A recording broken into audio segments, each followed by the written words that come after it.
Okay, that's good. Yeah, that's... Alright, that's good. Okay. Alright, okay, alright. Okay, that's good. That's good. It's enough slices! Lynn has become a staple character in Duet Night Abyss. It started with Immersive Theater and her screen-wide AoE, but it seems like exercising her Second Amendment rights weren't enough for her, and she started to unleash her war crime pizza cutter. This was something that I was looking at for a while myself, which had many hours of rage-inducing discoveries. This guide is going to cover much more than that, with a budget build, some general use ones, and of course, her boss blending one. So, starting out with the main overview of Lynn, I'm not going to bore you with all of the details of each of the skills, but essentially her main skill here is going to be Deadly Blossom, and it's going to deal damage and inflict the Laceration debuff onto an enemy, which we will get into a bit later. Her ultimate will be the Gunpowder Revelry. She will enter a stance in which she cannot move unless you use the Deadly Blossom skill while holding a movement key. This will be the main way in which she will be dealing damage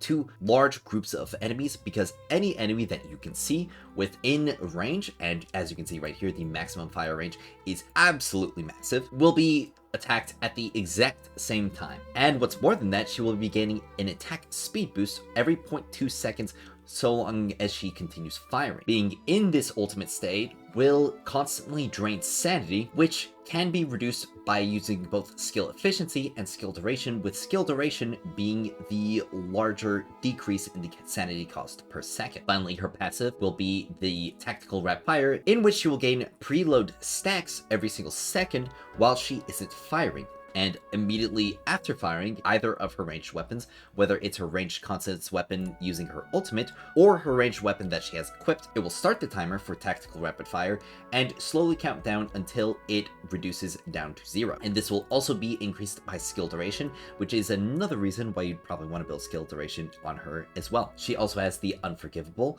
which causes the Laceration, once it reaches max stacks, to essentially detonate, dealing all of the damage at once and allowing you to apply Laceration again. And her other boosts are just going to be attack boosts, skill duration boosts, and her passive, which is only active while she's deployed as a partner, will increase attack for herself and all Pyro allies. Now, getting a bit more into the details of her kit, in specific when it comes to the Laceration and her Gunpowder Revelry, I'm not sure if I've heard a lot of people talk about it specifically. Lynn actually is a split scaling unit, because she wants both weapon damage for her Gunpowder Revelry and she wants skill damage for her Laceration. And whatever thing that you're building for, whether it's the Gunpowder Revelry or the Laceration, will be what you prioritize with your weapon selection, as well as some of your Demon Wedge choices. Laceration in specific will be a damage over time. Each ranged weapon attack, and that includes both her Consonance Weapon with her Gunpowder Revelry,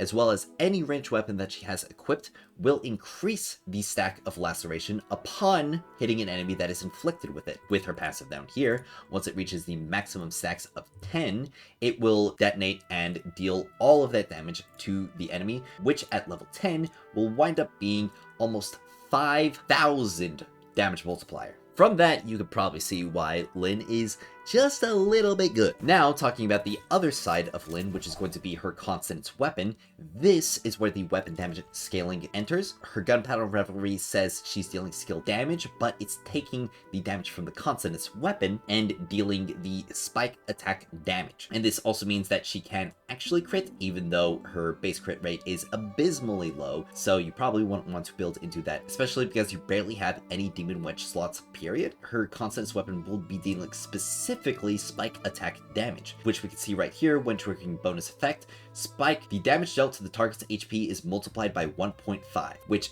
is essentially a 50% independent damage multiplier to any enemy's HP bar, so long as you're attacking them with Hansel and Gretel. And this right here is going to be a massive benefit to her weapon damage with her Gunpowder Revelry, and is what generally pushes her weapon damage builds to be better for the general use, at least when you're reaching maximum investment in the character. Now, right here, we're going to be going into some of the details about her gameplay specifically, just going over some of the different abilities that you'll have. this is her E right here. And as you can see, it'll apply a Laceration, and if we attack it, that will pop the Laceration, dealing damage to the target, in which the target can then be applied with Laceration again. Next up, you will have her Q, and this will be the one where you rank up your damage, ramp up your attack speed, and because I'm I6, I will be applying Laceration as a bonus effect.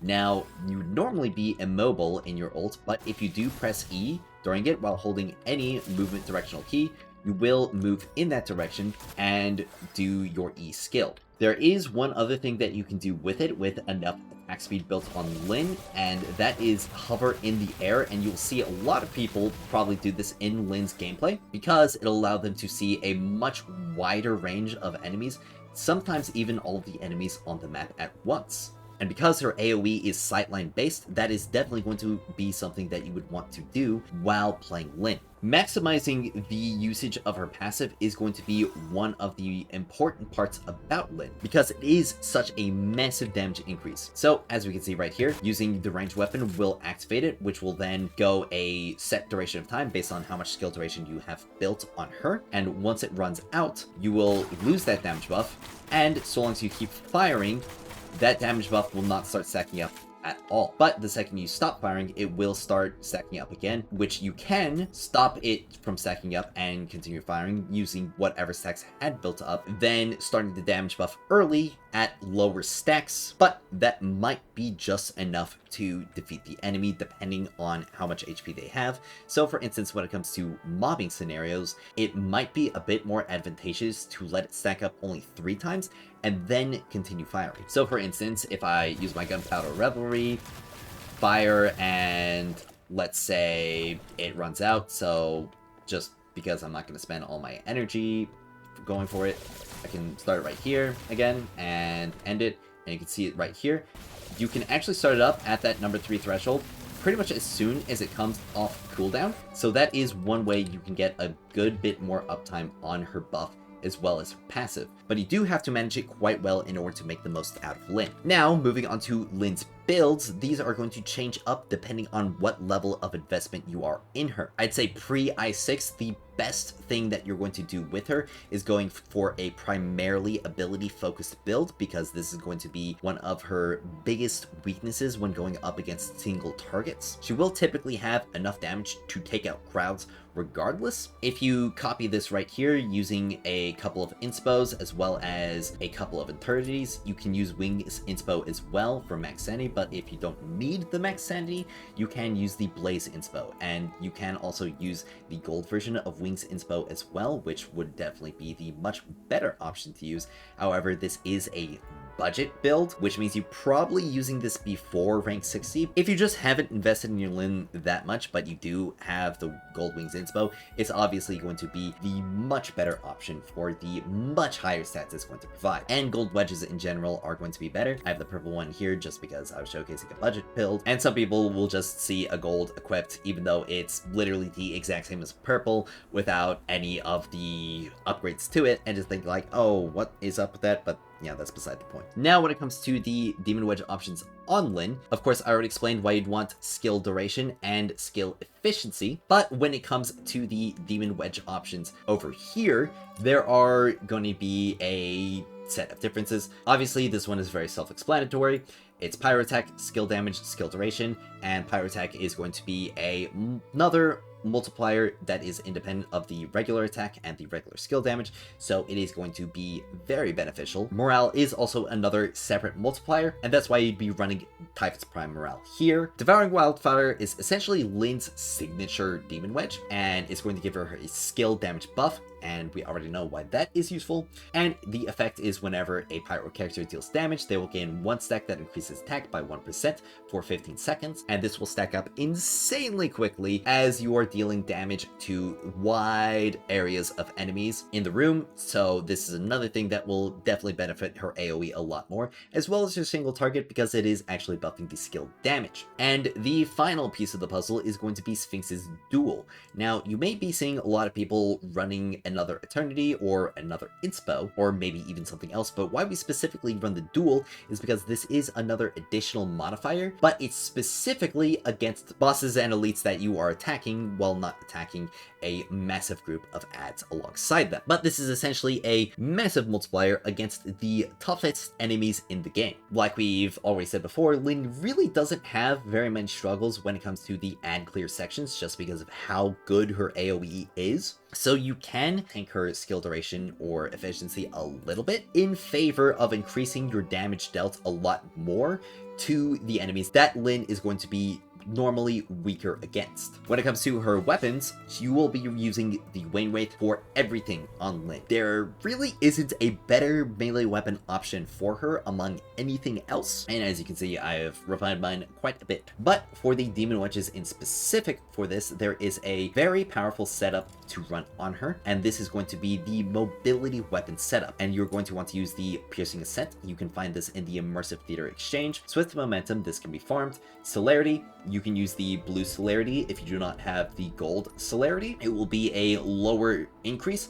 but it will be more accessible. And finally, Swift Drop Shot. This is the least important one, but it does also increase your mobility by increasing your plunging attack speed. And what this whole setup allows you to do is use your charge attacks to essentially just fly through the air.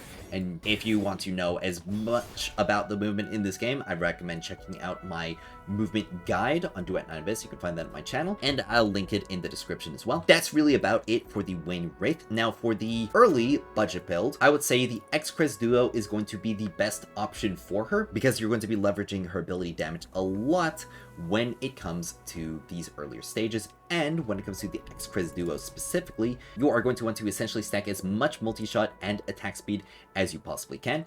This is the setup that I currently have on mine, and like I said, if you don't have the gold versions of these, which you can get at level 55, so these are certainly a lot more accessible, you can, of course, still use the blue versions of these, which are going to be a lower percentage, but still much better than nothing. So when it comes to the gameplay of the lower budget Lynn, you are essentially going to be choosing between your buff, the ultimate, for crowds of enemies, so you'd want to leap up in the air and essentially just attack them like that. And when it comes to tankier targets, which I can make a pretty tanky target right here, a really fat man, what you're essentially going to want to do is E, shoot twice, E, shoot twice, E, shoot twice, E, shoot twice. And this is why you want to build a bit more skill efficiency, because even though the skill duration would be better overall for Lynn later on, the skill efficiency allows you to spam her E a lot more, which means that you're going to be doing more single target damage for this lower budget Lynn. Now you're going to use this setup until you reach I6 on Lynn, and after reaching I6, you are essentially going to want to dump most of your inspos and replace pretty much all of them with Eternity. And this is the main setup that I run on my Lynn personally. I still keep one inspo because I will tend to go in and out of my ult depending on situations, which can help a lot with the sanity cost of that. After I6, this is where her weapon options and her wedge options are going to change depending on whatever build you're going to prioritize, because post I6, after all of the other damage increases to her Gunpowder Revelry, she is going to reach a point where the Hansel and Gretel damage is going to outscale the Laceration damage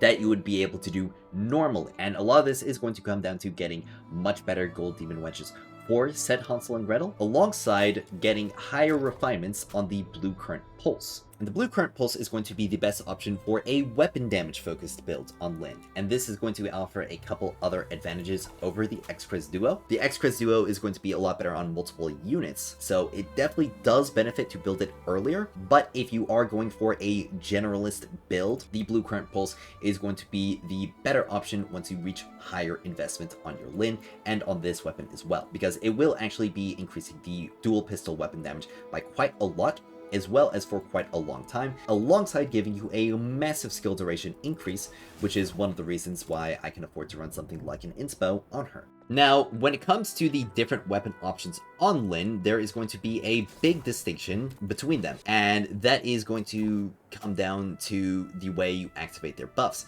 Now, for instance, Excresduo is going to be always active, so that means you do not have to worry about any setup whatsoever. You just go into her ult, and whenever there are enemies around, you just fire at them, and you get the full skill duration of that no matter what, so you really don't have to think about it whatsoever.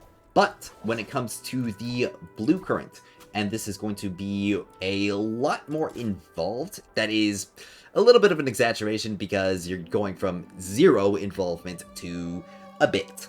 And the main thing that you're going to want to make sure you do is you have to deal damage with this weapon in order to proc its effect. And this is where the refinements actually become more important compared to just the raw stats of the weapon itself, because the more smelts that you do on it, the more duration it will receive. When you get to high smelts like 4 and 5, that will actually change how you use the weapon. Prior to that, you will shoot the enemy with your Bluecurrent and then immediately go into your ult. Unfortunately, as you can see right there, it will actually decrease the total amount of passive that you can use, because you will immediately start that countdown the second you fire the Bluecurrent, instead of starting the passive when you start shooting your ult. However, this is where the high refinements of the Bluecurrent come in, because if you do that setup initially, and then of course run down all the stacks, what you can actually do, because remember this from earlier, if you keep firing after the debuff is gone, you won't start stacking up the next one. Once you run out of the debuff, exit the ult, you can actually immediately fire to proc that, and because it'll be like a 30-second cooldown, if you immediately go into the ult after stacking up again, you will have both the full Bluecurrent buff, as well as the full buff of your passive stacks as well. And you can just infinite this. Now, of course, if there is any major amount of downtime at all, you will be kind of missing out on that duration, and you will kind of have to start up this combo from the very beginning, where you shoot and then go into ult.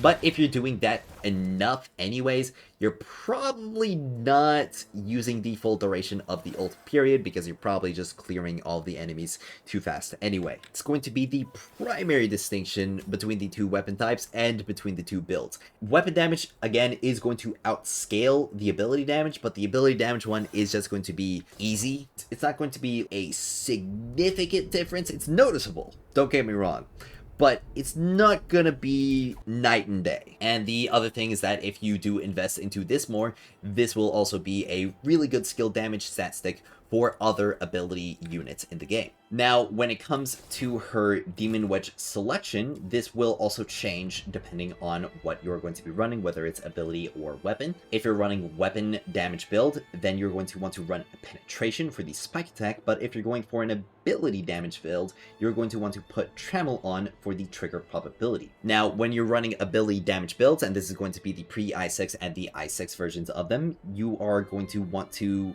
run somebody like Tabitha, or maybe Margie or Hellfire, but Tabitha is largely going to be the best option for that, alongside Truffle for the general damage boost. And for the weapon damage, you're going to want to run Truffle and Filbert alongside your main character, the Fox Hunter. And this is because she provides a massive weapon damage buff, as well as giving Lynn a huge trigger probability increase of 100%. That's why you can afford to take the trigger probability off when you're running the weapon damage setup. You would want to put it back on for the ability damage setup. And a lot of that comes down to, of course, the spike damage bonus effect, but it also affects her i6, because you do need to trigger the bonus effect in order to apply the Laceration. Now, there is one final build on Lynn that blows pretty much all the other ones out of the water when it comes to the single target damage, and it may be a little bit worse at the AoE, but Lynn's AoE is already so strong that you can afford to run this. And this is the Guixu Ratchet,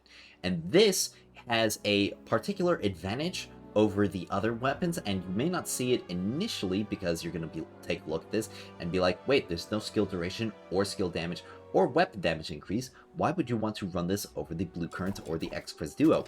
And this has to do with its particular interaction with the Laceration. And because, as we remember, Laceration increases its stacks to that detonation based on range weapon damage hits, which is why the Guixu Ratchet has such a big advantage, because it will deal damage while you are doing something else. And with the i6 involved, you can constantly be applying, stacking up, and detonating those Laceration stacks, which makes for an extremely potent single target damage setup. Now, because you're relying on the trigger probability of your Consonance Weapon to apply it, before you have a high refinement trammel, you are likely going to want to run the MC over a skill damage buffer like Tabitha, because the MC will provide you with that maxed out trigger probability. After that, with a maxed out trammel, you should be able to swap to Tabitha and potentially deal more damage. This is a little bit feels crafty right now. Theoretically, it should be the best option once we have the maxed out or really close to maxed out trammel. Now, for the Guixu Ratchet itself, you're going to want to run these demon wedges here. It's essentially just stacking as much attack speed, magazine, reload speed, and multi-shot as you possibly can, along with the Fafnir's stall. And this is very important because the projectile speed also affects how long the saws will last. So by tanking the projectile speed of the saws, they will last longer and allow you to deal more damage with the extra hits, but it won't decrease the hit rate of them importantly. Quick boss showcase right here. I'm going to be using Sybil because she's going to be the easiest one to showcase on, but because she doesn't have any immunity phases whatsoever. And I can go ahead and summon my supports to give me the best setup possible because I do need that trigger probability. But we can spawn Sybil right here. Essentially, what you're going to do is you're going to spam out all of these saws and then pop your Q. And it's very important that you pop the Q as fast as you can, pretty much as soon as you launch the last saw, because otherwise you may get stuck in a reload animation. And as you can see with that one setup right there, we did more than half of Sybil's health. And that was a pretty bad setup in general because I did wind up having to reload automatically. So if we restart real quick, I can show you an even better one, and it's essentially just the same thing. Shoot out as many saws as you can and then immediately go into the ult, and this will just constantly be popping all of those lacerations. You can just see it go down. Obviously you can see it is quite strong. However, there is one big thing that I haven't really been seeing talked about when it comes to this specifically, especially when it comes to the showcases, and this is where the difficulty in testing comes in, because the AI, or the tracking AI of the Ratchet launcher, is heavily affected by your FPS. And as you can see, I turned down the quality of my game to show it better.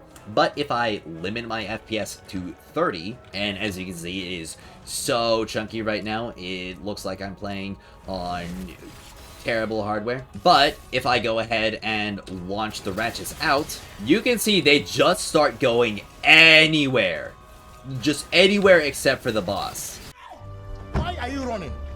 Why are you running? And this is where a lot of my problems were coming in when it came to my testing.